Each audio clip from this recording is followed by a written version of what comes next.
start looking for things to be grateful for before they happen. How do you want to view money? How do you want to feel about money? What would it sound like for you to have an abundance around money? It's really hard to do the work and be very intentional and regular and consistent about it until you can get to that point where your brain sees it happening in the moment. Hello, Architect Nation, and welcome back. This is the right place for you if you own a small architectural practice. On today's episode, you'll discover the hidden identity traps silently sabotaging your profits, pipeline, and peace of mind, and how to break free from them. Why starving artist thinking is secretly keeping you broke, overwhelmed, and overworked, and the surprisingly simple mindset shift to end it. A counterintuitive gratitude practice that rewires your brain for abundance and could instantly change the way you experience every challenge. In today's episode, I get to finally introduce you to Nicole Ballantyne. She may not be an architect, but she might understand your world better than anyone. As a Business of Architecture's powerhouse strategist, consultant, and provocateur, she co-owns a firm with her husband and has spent years in the trenches helping architects dismantle the beliefs and industry conditioning holding them back, and guides them through building thriving, profitable practices without sacrificing their true selves. And now, a word from today's sponsor. Today's episode is sponsored by Gelt. Is your architecture firm just filing taxes or actually using them to grow the business? Gelt is your partner in optimizing your taxes so you can focus on scale. They work with you year-round, not just at tax time, taking a proactive approach that combines expert CPAs and powerful technology, from smart entity structures to overlooked deductions and smarter compensation planning. Gelt helps architecture firms unlock strategies most accountants miss. And exclusively for Business of Architecture listeners, Gelt is offering 10% off your first year. Don't wait for next tax season. Schedule your complimentary consultation at joingelt.com. That's JOINGELT.com to learn more and mention BOA when you sign up. A while ago, we began to hear reports of a company that was helping some of our clients build remote teams. We looked into it more closely and discovered the company World Teams that was helping small architectural practitioners build remote teams that were both capable and qualified. We were intrigued by another business that are addressing one of the critical pain points for small architectural practices, which is the ability to grow and shrink a team effectively, to be able to handle higher workflow without having to staff up significantly, and also being very sensitive about labor cost. World Teams is built to address these issues. World Teams is a small but mighty company that helps architectural practices build high-performing remote teams quickly and efficiently, saving you the headache of sorting resumes and interviewing underqualified candidates. World Teams operates in your time zone and prioritizes near-native English speakers, ensuring clear and efficient communication with your remote team members.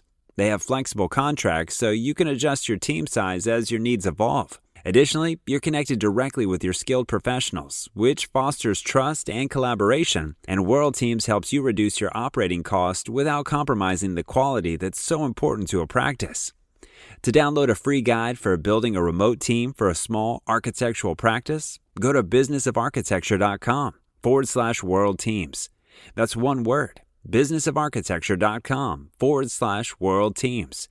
Nicole, what a pleasure to have you finally on the Business of Architecture podcast after all these years of us After all these years. working very closely together. It's an absolute privilege to have you here. So you are, the boring title that we have for you is business strategist, but what you do here at Business of Architecture is far more transformational and involved and profound. With our clients, you work very intimately with pretty much all of our clients as a coach, a strategist, a visionary, a provocateur, if you like, a provoker. As a, you have a multifaceted role with us. And perhaps that's how we start the conversation. Like, how would you describe what it is that you do here at Business of Architecture? I think how I see myself here is, and what I do, is helping people get to the core of who they really are and being able to live into that true version of themselves. And I like to describe it to them in a way of, it's not about you becoming a certain person that you aren't right now, right? It's already there. It's already deep inside you. It exists. It's at the core of who you are. Okay. But when we go through life, when we have all these experiences, when we inherit conditioning or patterns or beliefs that we don't necessarily have a built in filter to know whether it's actually serving us or not, but somehow it's become adopted and inherited into our belief system or our subconscious, it's sort of like this layer gets added on top of who we are at our core, right?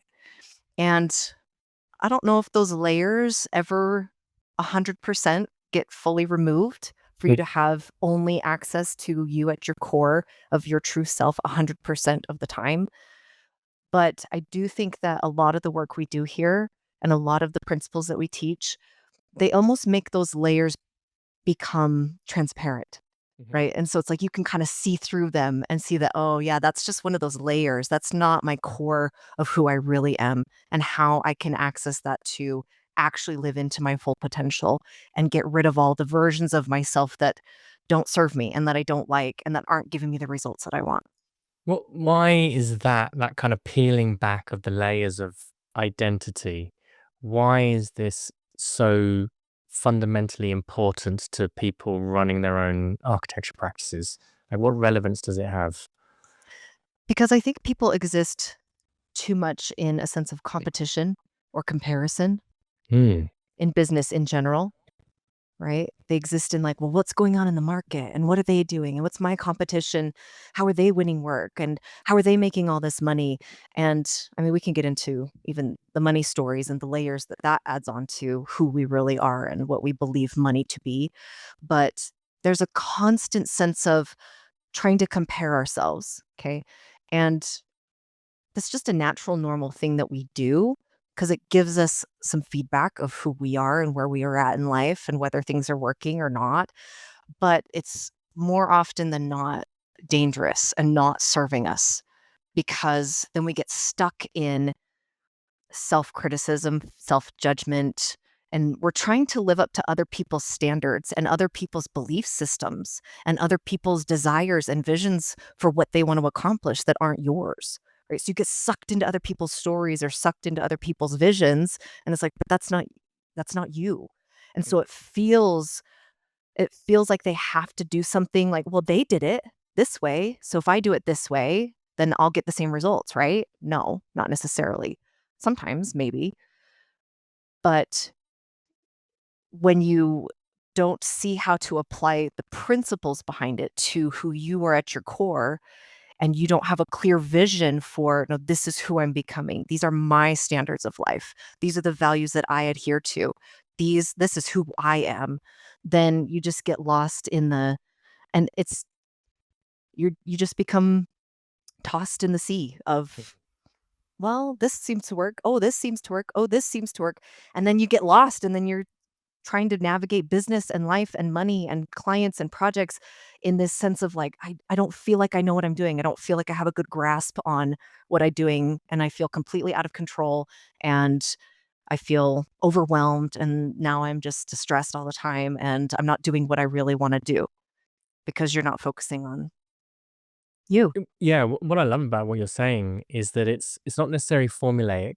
It's not necessarily kind of dependent on, a doing of things. Okay, that's part of it, but Yeah. that actually at the core is an identity, and that the many of us have adopted other people's ideas about who I am, Hmm. and that actually starts to dictate the results that we're able to produce in our business. And a lot of people obviously come to business for architecture here wanting all sorts of different things, wanting to make more profit, wanting a transition plan, wanting to have more outreach or a thicker, better pipeline of tier A projects. But at the core of it, we start to notice that they've been operating in a certain way based on an old identity, which is kind Hmm. of constraining. Hmm. So let's talk a little bit about, because what you do is very deep work with people. It's very psychological. What's your background? How did you get to be working alongside this hairy Englishman for so long? Great question. I have always been interested since I think it was in high school. And it was like I played therapist for all my friends. Mhm. And I would, for some reason, have a keen discernment to help my girlfriends understand, why the guy they were dating was a loser and stuff like that, right? Just like, oh, you could do better than that. This is that kind of stuff, right? High school kind of drama type stuff. But then the more I started meeting with my high school counselor, I started going, hey, I kind of like what you do because they help you start understanding, well, what do you want to do with your life? What career path do you want to take? Where do you want to go? And what are your natural talents and abilities and what you love doing? And how can we use that to serve you? And then they have you take those, aptitude tests and career tests and things that give you kind of a honing in of this is where you would shine the most or where you would find the most fulfillment and where you can apply a lot of your natural skills and abilities. And there was something underlying that that really caught my attention. And I thought for a long time I wanted to be a psychiatrist or a psychologist or a high school counselor and help these students who are in their formative years figure out what they want to do with their lives and live into their potential and fulfill their biggest dreams of and and their talents and abilities. And so that was kind of always there in a sense of that's fun for me to really understand people's dreams and desires and behaviors and to get rid of the things that come into us from the external expectations, like, what your mom wants you to be or what your dad wants you to be or what they see for you and what they dream for you versus, okay, but is that me? Is that what I want? And is that what I feel called to do in life? And it has a lot to do with my spiritual background as well, in terms of having a big spiritual perspective of Mm. what life is all about and having a clear understanding of my, for lack of a better term, eternal potential and seeing how that end game and end goal translates into, well, how do I leave my life then? Right? If that's what I know I'm becoming and where I'm going, then that means way more for life and what I get to do here um, than what I think most people have an understanding of or see as limiting versus limitless. That's a really amazing broad perspective, very powerful to actually kind of frame things within an eternal perspective, right? Because normally, a lot of our clients aren't always expecting the level of depth that we might go into with their leadership and who they are. And some people Mhm. might be coming because they want a new spreadsheet around cash flow or something, and they get all that. But it's subservient to this bigger picture of the vision, not only of your business and where you're going, but a bigger picture of the human being that you could become and are stepping into. Because Yeah. then the cash flow spreadsheet is now in service of that human being. It's that Exactly. becoming. It's a means to an end instead of the end itself. Hmm. Yeah. And it's hard for people because they have been brought up in a society and all these systems that are very formulaic focused. And so that's what they think is going to be the answer and what's going to help solve their problems. Just give me a formula, just give me a spreadsheet, just give me a process I can follow. And yes, those can get you some results and help, and some of them can probably help a lot. But again, it's a bit superficial, right? If we're not considering, okay, but what does that lead to? And Mm. then so you get this, then what? What will that mean? What will that allow for? What does that open? And but people aren't typically given these opportunities in life to consider beyond, no, I just need to pay my mortgage. No, I just need to make sure I don't get sued. No, I just need to make sure that, I'm covering all the details and the tech speculations and everything so I can get planning approval and all that kind of stuff. And I get it because it's urgent and it's screaming at us and it's happening now and here. And we rarely are given the opportunity and the permission to just think a little bit bigger and just pause and step back and go, hang on, what is all this even for to begin with? And where is this going? I think one of your kind of skill sets or an advantage you have is that you haven't you've experienced architecture through your husband, who's an architect, Right? um, but you haven't necessarily gone through the training yourself. Though I know you had a desire at one point to become an architect. I did. But that gives a really a useful perspective on the industry and then working with our clients because you haven't bought into a lot of the stuff that we've bought into. Right, Um, right.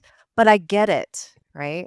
mm, And just the other day, someone was asking me what I do, and I was explaining to them some basic information about what the architecture industry is about and what the typical architect, the process they go through and what they experience. And in the corner of my eye, I could see my husband, who is an architect and was trained an architect and has his own architecture firm now and everything. And he's just laughing in the background. He's like, it's phenomenal that you get it so well without having been through it yourself. It's like you're in architects' heads, the way I was saying certain things to this person who has no idea about anything regarding architecture, and the way I'm describing all this stuff to him. And, he's going, "Oh, yeah, okay, that makes sense. Oh, wow, that's pretty cool. Oh, wow." And Meryl's over there going, like, just laughing because he goes, You get it. You just get it." And I think that's just another one of those God-given talents that I've always had that I was able to apply in high school, and I mhm, do it with my kids, and I do it with our clients where, I can kinda sense, "Yeah, I get it. I get what that's like for you." And mhm, I think that really helps people because especially, how society and technology and social media and everything continually pull us apart from connecting with each other. We crave that. We need that. And so those of us who have that empathic ability, I think is such a good part, and you have it too. You're really good at Enix masterful at it. And it helps people connect to themselves better to get that level of clarity that they really need and want in order to achieve the success that they want in life. mhm. From your outlook, what are some of the limiting beliefs that you commonly see architects kind of struggling with? Like real blind spots that they don't necessarily know that they've got. This is not a thing for them. And then they kind of start coming up against, they're struggling to get results with more money or struggling to get results with attracting the right talent. That's a big one. Or they're struggling to get results in just motivating the team and having a high performance team. What are some of the mindsets or limiting beliefs that you often encounter? The most common ones I see are around money, right?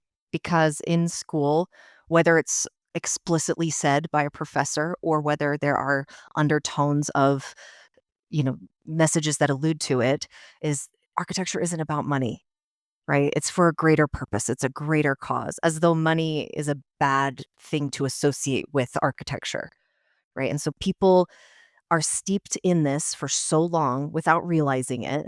And so they kind of come out of it like, okay, I can't focus on the money. I can't focus on the money because that's wrong for some reason. And a lot of people we've noticed have some kind of religious background that also contributes to that in Right. not a great way. Right. And so it kind of reinforces these beliefs that they're not even fully aware of themselves. Right. Until we start saying, well, how do you feel about money? Right. And so one of my favorite questions to ask people is, "Do you wanna make more money?" What do you think everybody's answer is to that? I'm hoping it's yes. It's yes. Everybody when you say, "Do you wanna make more money?" Right? What would you say if you took home, a 10% raise this year? Everybody loves that idea. Everybody wants that because deep down we know that allows for much more opportunity, potential, possibility. My husband and I have this thing where we say, "There are very few problems that money cannot solve." It really does, okay? And it works. But when we have this idea that money's bad and that it doesn't belong in the architecture industry, that really holds people back. It really damages their ability to achieve the things they say they want to achieve. So that's probably the main one is this idea of, no, I'm the starving artist. And because that's a noble and a worthy and a virtuous cause, then I should just be somehow karmically taken care of Hmm. and taken care of really well and be able to still live a lifestyle that I want. And Which, it doesn't work very well yeah, that way. and it's also quite an immature Yeah. belief in many ways, right? Whereas there's a little bit of entitlement there, that that comes with that, as like, well, I'm Yeah. doing this, I'm doing this in noble thing, then we should be, we shouldn't magically, we should just be being compensated for it, which is Yeah. like, okay, I get it. There's architecture as a service is very valuable to humanity and society, but there's like a set of equations and things to be doing to be bringing money into your practice. And then there are these other beliefs that kind of fight against that, which is, well, money, profit is going to corrupt the architecture, it's going to corrupt the art, or it's going to Yeah. corrupt the way that I'm wanting to act. Yes. And I don't think that's completely untrue. Hmm. I think there are plenty of examples where money does corrupt. And I've seen it in my own life and people I know personally. And so, yeah, it's fair to be cautious. It's fair to be cautious about it. But it matters where you're coming from and your intention behind it. I think almost every architect I've ever come across and spoken with and worked with has some kind of really deep, meaningful, altruistic, beautiful purpose that they want to fulfill in life beyond just doing their projects. And it's beautiful and it's touching and it's impactful. And I go, whoa, can you imagine what the world would be like if you got to accomplish that? But they can't do that without first getting enough money to support whatever it needs to do in order for them to focus on that, in order for those things to happen, in order for them to make the right kind of connections with people, in order to create a community or invest and support the capital that's needed for whatever the thing is that they want to do, right? Hmm. And not to mention all the personal pursuits of their lifestyle and their family and where they wanna make memories with their kids and the kind of upbringing they wanna provide for people, and they wanna set their kids up for so much good in life. I such There's such good reasons, but that story about money gets in the way, right? So what's the process for unpicking this belief, removing it, shattering it, stopping it from getting in the way of people's results? It's just becoming aware of it, first of all, that we all have stories about everything, okay? Humans are meaning-making machines. Hmm. We are constantly making meaning of everything around us, and we're not aware of it. We're very rarely aware of it, okay? Until you've been through some kind of a training where you now realize, "Oh, yeah, I've just made meaning to that. I just made meaning to that." Okay, but most of the time, the meaning that we put to things isn't actually fully true. There may be some truth to it, which is why our brains went that direction to begin with, but it's not ever fully true. Okay. And so the first step is awareness. It's just being aware. What are my money stories? How do I feel about money? The first time I was taken through this type of work, probably 8, 9 years ago with my own coach, she asked me a few questions like, how would you feel? And she gave us some space to really sit in it and sit with it. How would you feel if you made $25,000 in your first month of your own business? And in my situation, I had just gotten divorced, okay? I was single. I was only surviving off of child support and alimony and in this new transition period of my life, and I started pursuing this business I've had always wanted to make. And and I thought, "Oh my goodness, $25,000 in 1 month?" And so there's some and you go through this roller coaster of emotions, "Oh, that would be exciting." And then it's like, "Oh, wait." And then you start getting all of the negative things. Well, what would people say and what would they think and you start worrying about the negative external criticism.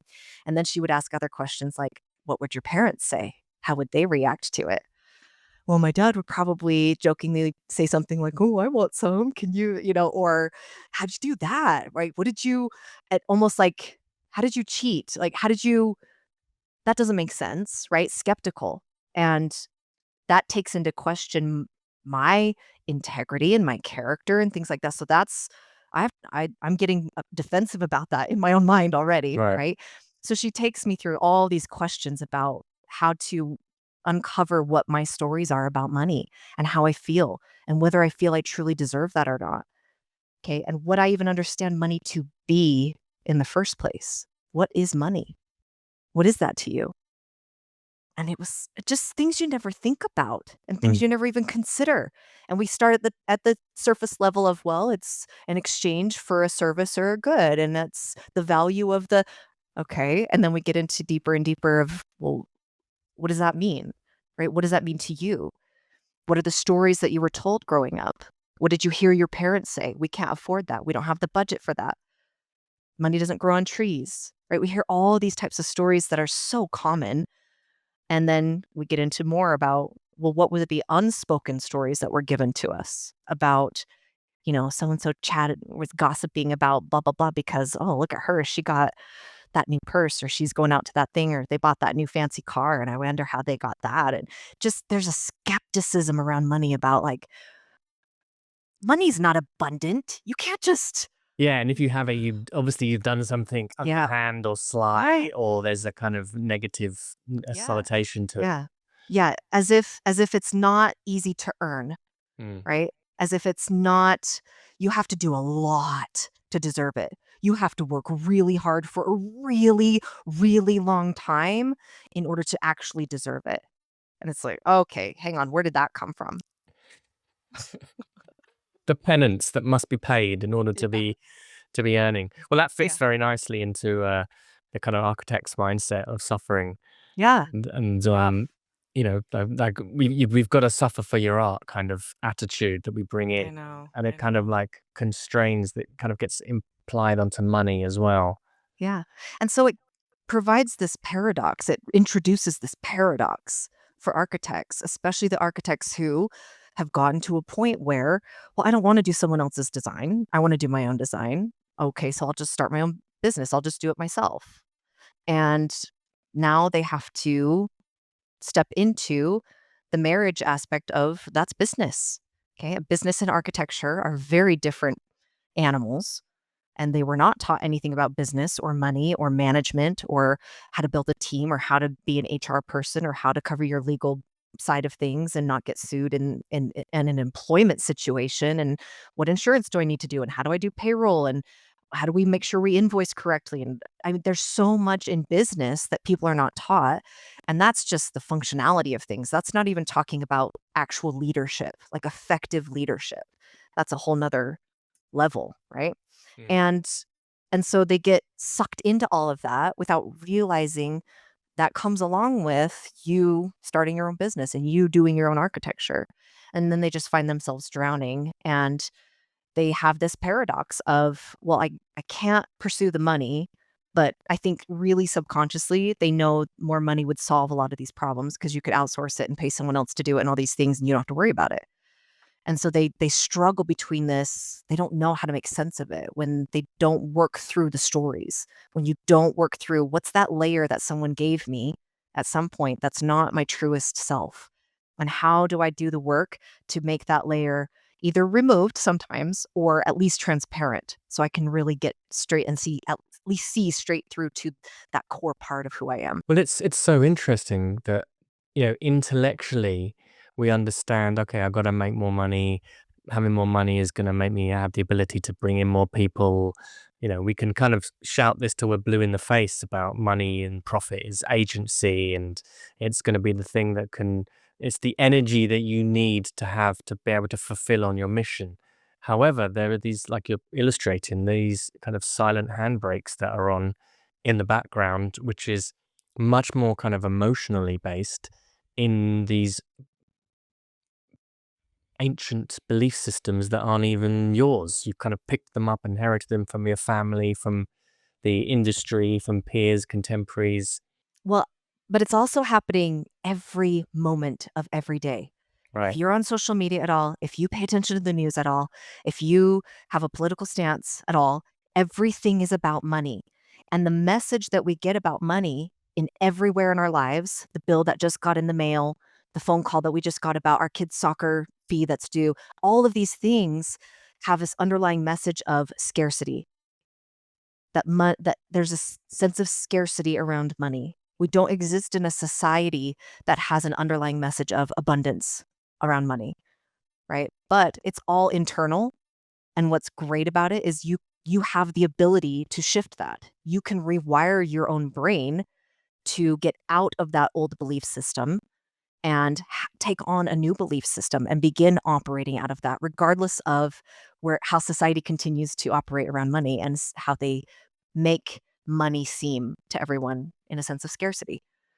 And so what are some of the things to do to move somebody into an abundant mindset versus a scarcity mindset? So we've already spoken about just becoming aware of the scarcity mindset and perhaps some of the money cliches that we've Yeah. picked up from university and education and the industry and family, etc. How do you replace those cliches with something better? Is it an active process of reconstructing a belief and then digesting it and Yeah. brainwashing ourselves in this new belief?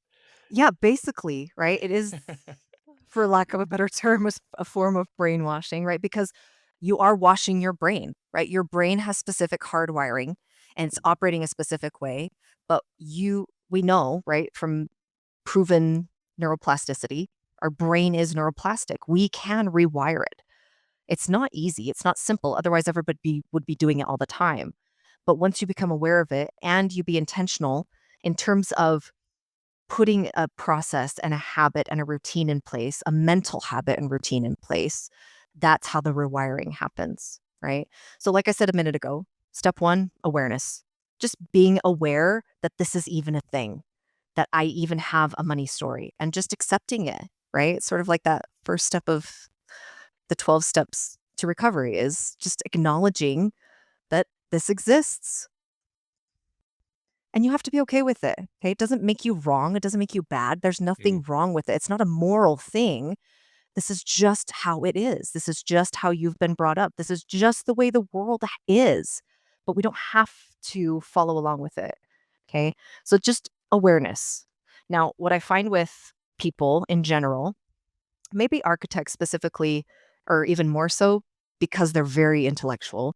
Architects are way smarter than I think the general average person gives them credit for and understands how smart they are. Not just creative, but intellectual. Okay. Mm. And so that can actually be a disservice in this level of trying to rewire and be aware because we're like, oh, I realize now, I'm aware now. And they immediately want to jump into, how do I fix that? There's got to be a solution for this, right? And sometimes when we don't sit in the awareness long enough and we jump into fixing it, it actually keeps us stuck where we don't want to be. Okay. It keeps us stuck in the old wiring and the old patterns. And so that's probably one of the hardest things a lot of our smart practice members deal with is, how do I just sit in this? How do I just be okay with this? Well, I guess it feels like I'm not doing anything now, and I've seen something that I don't like, and I want to get rid of it. Right. And we've got to like pull it out, exercise it, whatever it is. Yeah. And so just sitting with it seems very counterintuitive. It does. Well, what's happening is it's triggering your brain to go into the lizard brain, the fight or flight mode that we have. And it's because it's triggered a sense of emotional lack of safety. Okay. But if you look at the Maslow's hierarchy of needs, the bottom level is just purely survival. Okay. You've got to breathe air and you've got to stay alive. That's it. You just have to survive. And it's instinctually hardwired in all of us to survive. Okay. If someone puts a plastic bag over your head, all you will be able to think about and focus on is breathing air. Okay. So bottom line survival. Next level up, safety. Okay. This isn't just your environmental safety and making sure that you live in a structure that keeps you safe from the elements and that you're safe from the bears and the cougars that are out there. This is emotional safety. And the brain doesn't know any different. Right. So like kind of predictability and security and Yeah. something So as soon as there's a sense of emotional threat, it throws us into that survival level. Mhm. Okay. And so that's what triggers that fight or flight in us of, oh, this is uncomfortable to realize that I have a money story and that belief that's kept me surviving for so long is being threatened. That's not okay, right? And your brain is thinking, I'm not safe. And it will do anything it can to put you back into an emotionally safe So, position. so trying to fix it from that kind of fear-based emotion is just reinforcing Yep. the pattern in itself. Exactly. Right. Exactly. I mean, we're hardwired that way. So it takes a lot of effort and intentional willingness to say, listen, I'm going to go into this process of rewiring my brain. It's going to suck. It's going to be really uncomfortable. It's going to be really scary. It's going to get emotional. It's going to hurt. And your brain can't tell the difference between physical pain and emotional pain, and it reacts the same way. That's why we say things like, I have a knot in my stomach, or a pit in my stomach, or it feels like there's a frog in my throat, because your body experiences emotion in a physical way. So we have that working against us. So we have to make a routine and a habit out of this level of awareness and being okay with it and just going, okay, yep, this is what happens. This is what I've been doing. This is how I've been existing in my life for a while now. And just getting real with it and letting it be uncomfortable for a little bit. It's quite ugly because it's like, It is. you're holding up the mirror and then, a lot of people, I've had this experience myself. You just suddenly realize my entire existence has been tainted with this brush of, Yeah. this money racket complaint that's there. It's Yeah. like it's everywhere. It's like my whole existence is relating in this kind of scarcity mode, Mhm. which is just bringing about a sense of anxiety and trying to solve anything. Yeah. Yeah. It's hard because then they're like, well, what do I do with this? Right? Mhm. Well, how do I fix it? How do I get out of it? How do I change it? And it's like, we'll get there. We'll get there. Right. But what's interesting is neuroplasticity, the rewiring is happening already in the background without us realizing it as we are constantly bringing awareness to ourselves. Okay. Mhm. So, something I often recommend, and I've been doing this since before I worked with business of architecture with clients, of if you want something to change, you have to develop this awareness. Okay. And I used to do it in a sense of helping people overcome shame Mhm. in their lives. And one of the first practices I tell people to implement is start keeping a journal. Now, I'm not a journaler myself, okay? I've never been really good at journaling at all, but this always worked for me because it's simple, it feels easy, it's doable, and it works wonders if you can keep consistency with it.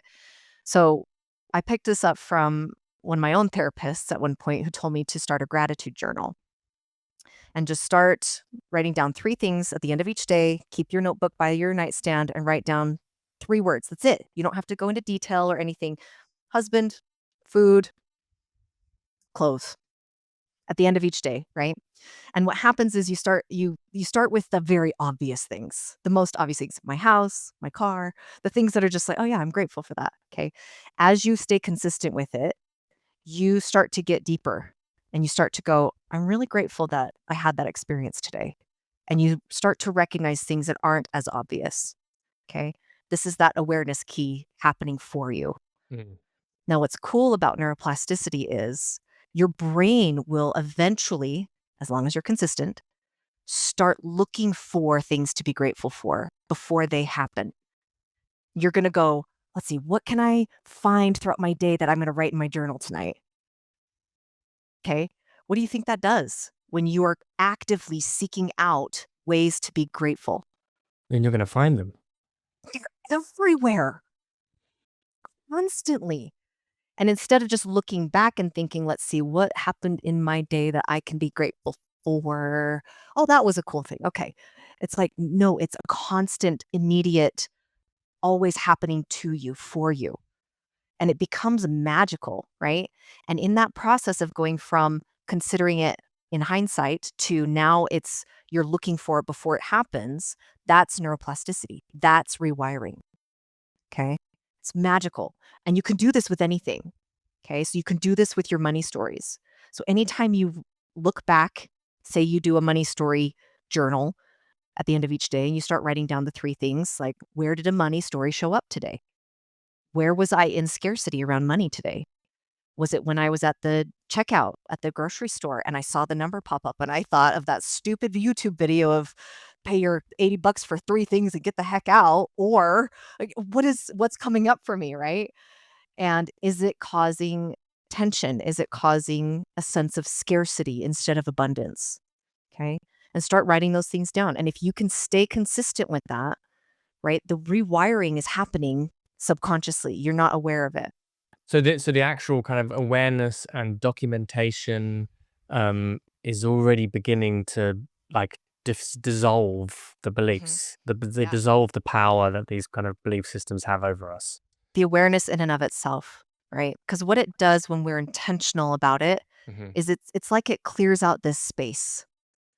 Like imagine having your junk drawer and you just clear it out, and all of a sudden it's like, oh, there's so much possibility here. What could I do with it now? What's going to be a better purpose here? What's going to serve me better now? Now that I've become aware of it, I finally decided to open it and face it, and I cleaned it out by saying, okay, these is where my money stories are. Now what?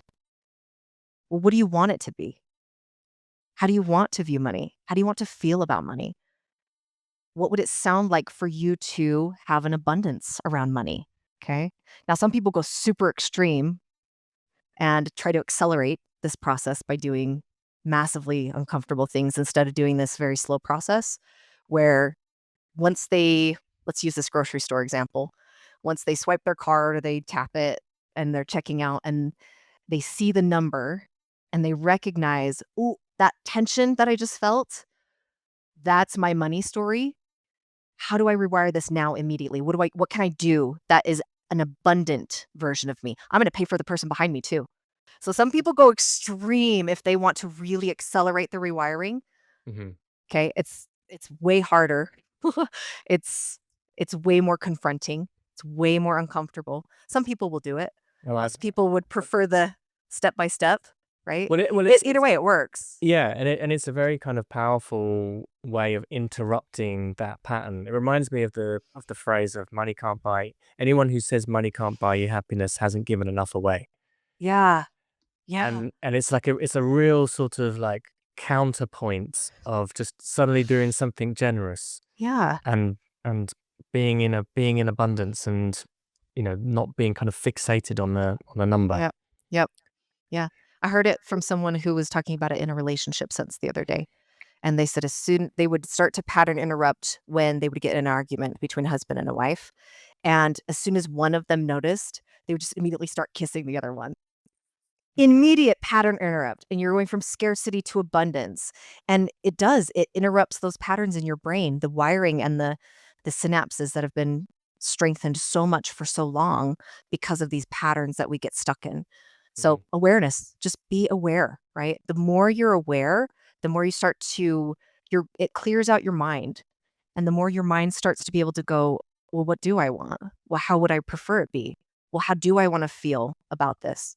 You and I joke about my goats all the time. I have a farm and I have my goats, and anyone who has goats or has worked with goats knows they're very stubborn. They're they're they're kind of annoying sometimes, right? They're cute, they're fun, I love their milk, all of that, but they can also be very annoying and stubborn. And so I often catch myself in a pattern of getting annoyed with my goats. And this is just one of those simple things that I've identified in my life of, well, I don't want to be annoyed, right? That's not who I say I am.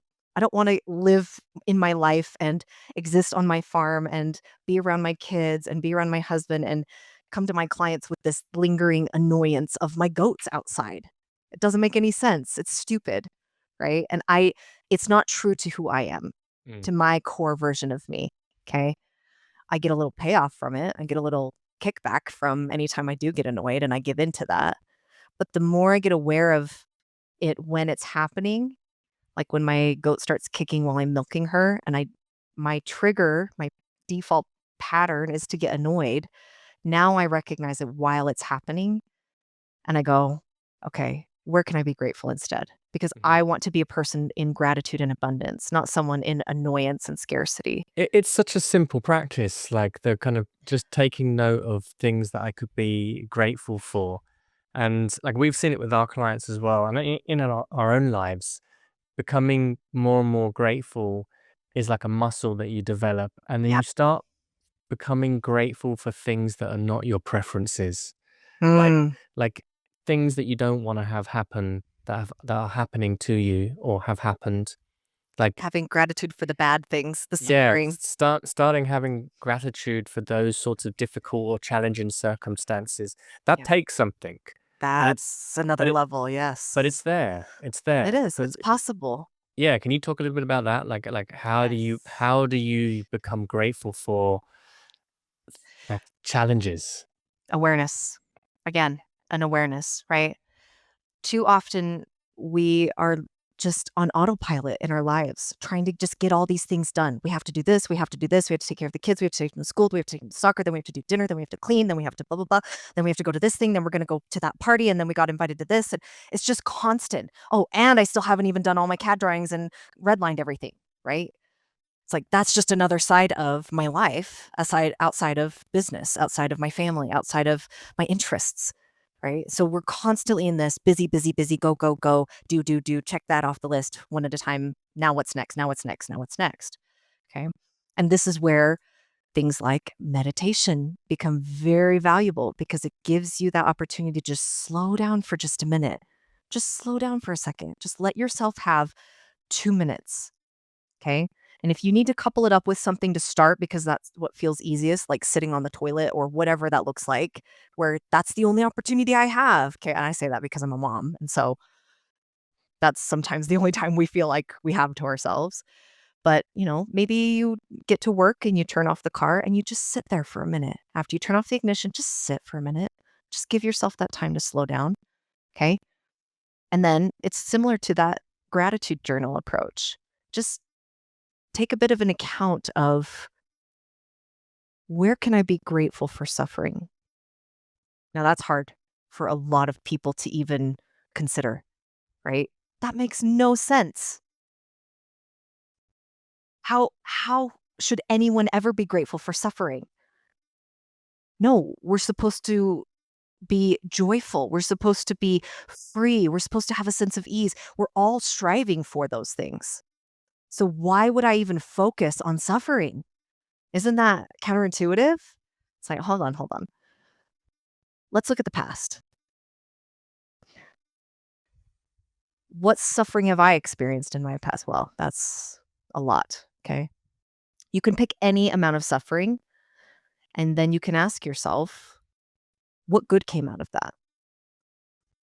And you have to find at least one thing. Mm. What's possible? What could have possibly come out of that? That was a good thing, that was a benefit of the suffering. Most of the time, we look back at our suffering and we go, well, I feel like I became a stronger person because of that. I feel like I can, you know, withstand things with more courage, with less anxiety, maybe, with an ability to face it with courage or faith, or just knowing, okay, this too shall pass. Sometimes it's all that's what gets us through. And then we're like, oh, hey, I did it. I'm stronger for it. I'm better for it. And sometimes the benefits are massive. Okay. And again, the more you just give yourself the opportunity to be aware of these things and go, well, what came out of that? Well, what came out of that? Actually, that led to this, and that led to this, and that led to this, and that led to this. Oh, wow. And you become really grateful for suffering. Okay. And the more you think about it and talk about it with other people, okay, my husband and I do this all the time. He's just naturally good at it. So I'm lucky, I think, in the sense that I don't have to put a structure and a habit in place for myself to stay on top of it anymore. I used to, but he's always helping remind me. And so I had a couple examples that happened back to back where I saw this happen real time. And we had just moved into our new farm, 40 acres, middle of nowhere, heaven for me, right? It was the middle of winter, and one of the barns on the property collapsed under this massive snowfall we had just had. And all my animals were inside of it, and it was just chaos. And we had been moving things into it for temporary storage until we could get the whole house figured out and organized. It was I mean, you can imagine how stressful something like that would be. So when I walked out this door right here and looked over and saw the barn uh, completely collapsed and my animals are running wild, okay? Normally we move into a triggered response of stress because we're making it mean something. We make it mean, oh no, this is bad. Oh no, this is not good. Oh no, this is going to mean that the animals are going to get into her property and I can't let them get there and I'm going to lose this and all my efforts here are gone to waste. And we add all this meaning to what just happened. Okay. And it was really interesting to watch it happen for me real time as I was looking out across this beautiful, white, snowy landscape at my barn collapsed, thinking, I wonder what good's going to come out of this. And that was the first time in my life that in the moment, live, I experienced that. And I went, oh, my husband's going to be so proud of me because he's really good at that automatically. And so Mhm. I just thought, man, and I did end up having to still deal with all of the consequences of that, the natural effects of that, and the impacts of that. But what's great was we ended up getting some insurance payout for it. Perfect. Okay.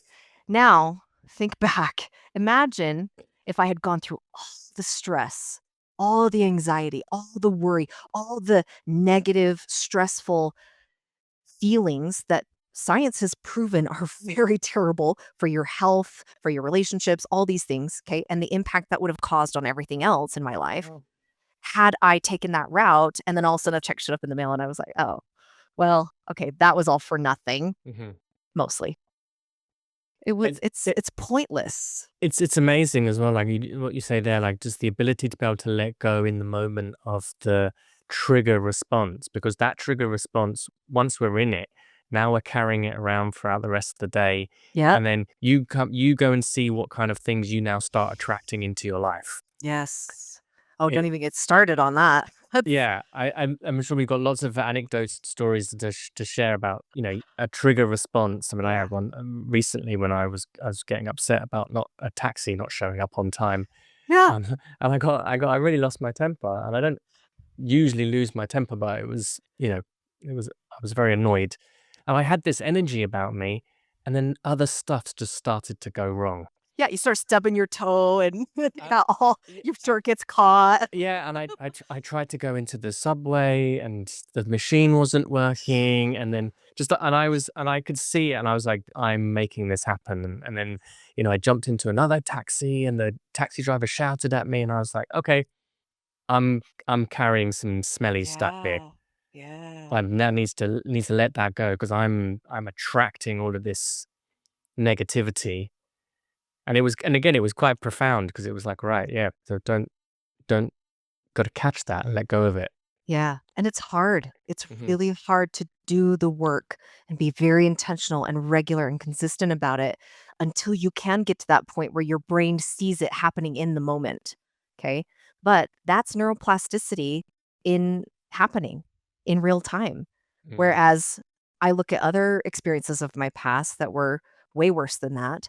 And I did react very poorly in the moment. And I did have a lot of anxiety. And I did lose a ton of weight because I couldn't eat because of my appetite, because of the stress, because of all these things, and it did affect my kids, and I have plenty of those examples where now that I look back, I'm like, "Oh, actually, that made me become a better person," right? mhm, And so it does take time for you to be that intentional about it to where you're now to the point of it's almost like you watch for it. So similar to the analogy of being grateful and looking for opportunities to be grateful, you get to start almost not predicting, but being prepared for knowing suffering's going to happen. Bad things are going to happen. Stuff that's completely out of my control. It's inevitable. It's going to happen. I get to decide how to respond. And when you exist in a moment by moment state of that, you feel powerful. You feel free. It's truly freeing because it's like, it doesn't matter what happens around you. Suddenly you're in this place of, I get to choose. It's up to me. It doesn't, nothing else matters. And it's hard for people because they go, but but my mom's dying and this is happening and and they just, but because they still have these attached meanings to everything and they haven't gone through the work. Okay. But it's possible for anyone. Now, I like your comment about the attracting more negative when we're existing in that negative, because the opposite's also true, Yeah. right? And when you exist in a positive, you attract more positive. And I had this experience where I was driving through a canyon, didn't have cell service because it was in a dead zone in a canyon. It was raining outside. I think it was like slash snowing. The visibility was pretty bad. And I had a semi truck in the next lane in front of me who was splashing more water into my lane. And I'm trying to make sure I can either pass them and get rid of it or slow down. And suddenly I hit something. And I was like, "Oh, no." And my light immediately goes on, and I'm like, "That's my tire. I gotta pull over." And I pull over. I'm in the middle of the canyon. My cell phone doesn't work. Can't call my husband. I'm by myself. I'm supposed to be somewhere by a certain amount of time. I can't call them to tell them I'm gonna be late. Okay. The old me, 5 years ago, 10 years ago me, I would have been freaking out. I would have been so, even if I wasn't displaying it, obviously, inside, I would have been a mess. It would have been so hard for me to even make my thoughts work of, okay, now what? What do I do? Do I just react and freak out about this, or what do I do? And so in my mind, I sat there and I said a little prayer and I thought, okay, I know how to change the tire on this thing, I think. I hope I remember how to do it because it's an Audi. So if you know what I'm talking. Changing a tire on an Audi is not like any other car. The Q3. It's Q7. And Did you have so I was, the special nut? You got to have the special head on the nut. That's the thing. there's way more than just that. Oh, it was, so I was a little bit nervous about that, right? Okay, just try and remember how to do it. I've done it, I've witnessed it, I should say, before. And I get out of my car. I'm soaking wet already because it's wet outside. I open up my hatch and I'm thinking, this will be good. This will be good. This will be good for me to know how to do this, to really go through it myself. It doesn't matter if it takes extra time.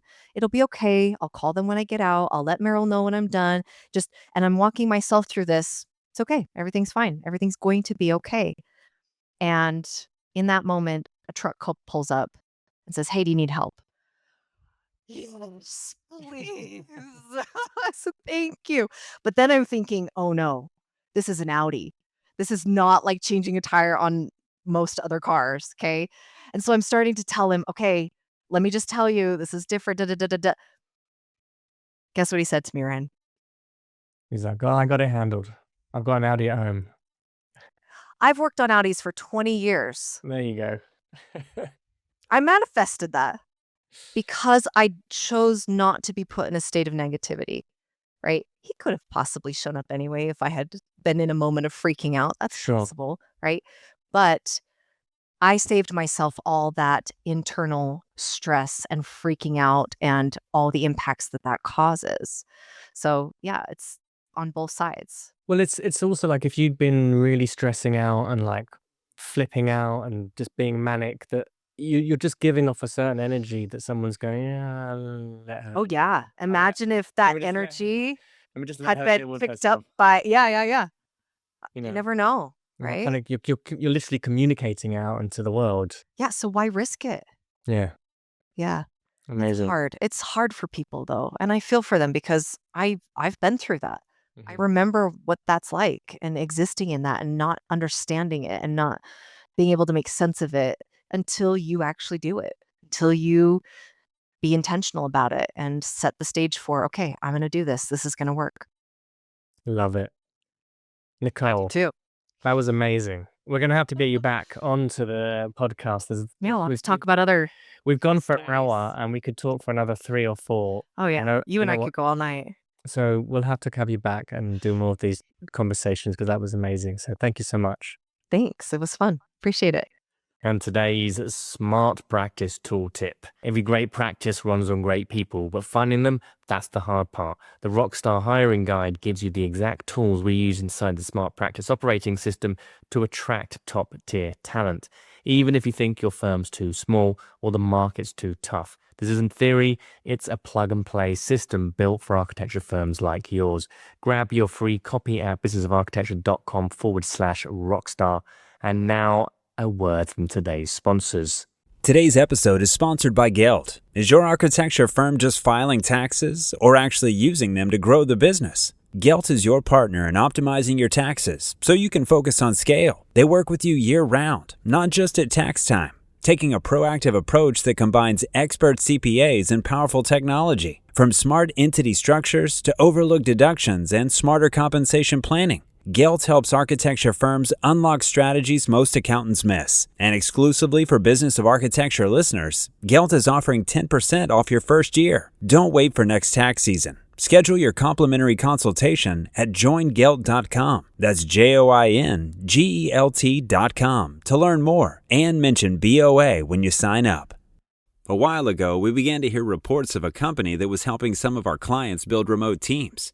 We looked into it more closely and discovered the company World Teams that was helping small architectural practitioners build remote teams that were both capable and qualified. We were intrigued by another business that are addressing one of the critical pain points for small architectural practices, which is the ability to grow and shrink a team effectively, to be able to handle higher workflow without having to staff up significantly, and also being very sensitive about labor cost. World Teams is built to address these issues. World Teams is a small but mighty company that helps architectural practices build high-performing remote teams quickly and efficiently, saving you the headache of sorting resumes and interviewing underqualified candidates. World Teams operates in your time zone and prioritizes near-native English speakers, ensuring clear and efficient communication with your remote team members.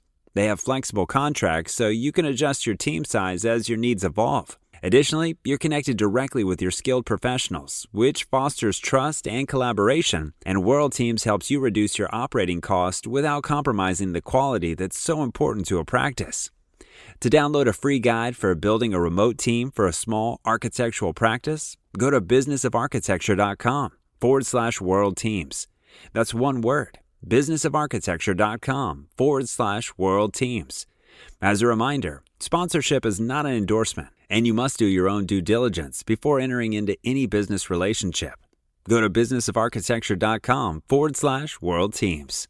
Thank you to our recent listeners who left reviews for the podcast on iTunes. Your reviews help others find this podcast, so the rising tide raises all boats.